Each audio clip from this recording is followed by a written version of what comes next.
The world economy is expected to slow in 2011 and it will grow by 4.2% this year compared to 4.7% growth in real terms we saw last year.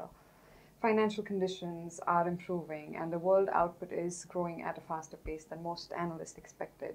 However, there are certain downside risks which create a bit of uncertainty in 2011. For example, the global recovery still remains uneven and the economic performance is widely different, not only between regions but also within regions and within developing and emerging market economies.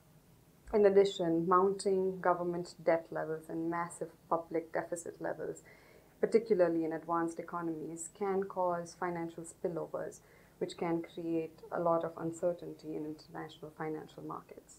Asia will lead the global recovery on a regional basis, and this is mainly because it attracts very strong capital inflows.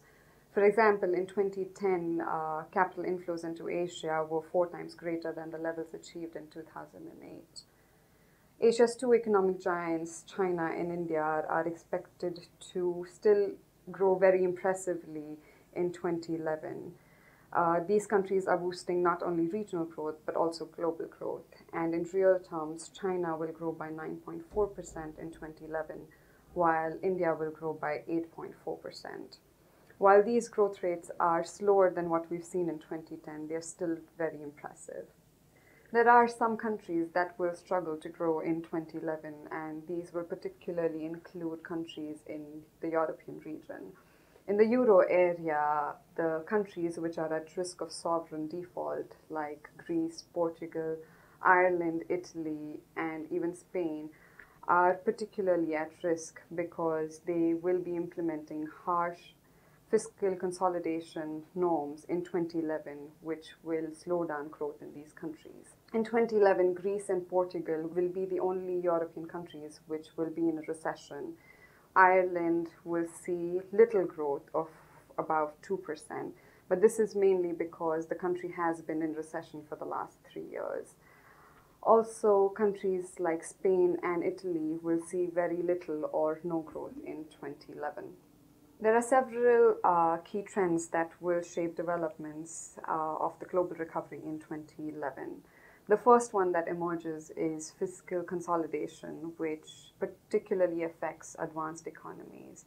These countries were most affected by the global economic crisis of 2008 and 2009, and they borrowed heavily from the markets to launch fiscal stimulus programs to stimulate their economies. Going into 2011, these countries have massive public debt levels and rising budget deficit levels. As a result, they're launching fiscal consolidation programs in the form of government spending cuts, which will improve government finances in the medium to long term. But the immediate impact of this would stifle consumer spending and slow down the fragile recovery process. Another trend that will shape developments in 2011 includes the use of protectionist measures by central banks in both developing and developed economies.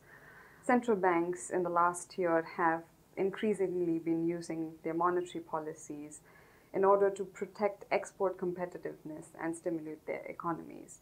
However, such protectionist measures, which have been on the rise since 2008, can hamper international trade, and the so-called currency wars that we've been seeing in the last year will continue well into 2011.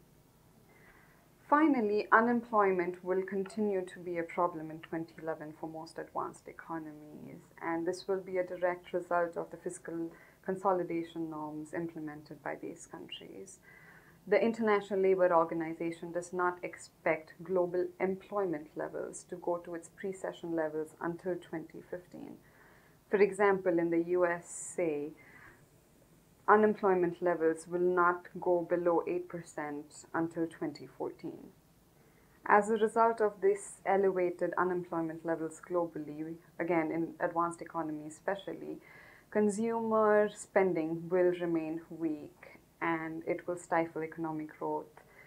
For example, Euromonitor International forecasts that consumer spending levels in the European Union will not reach its 2008 levels until 2014.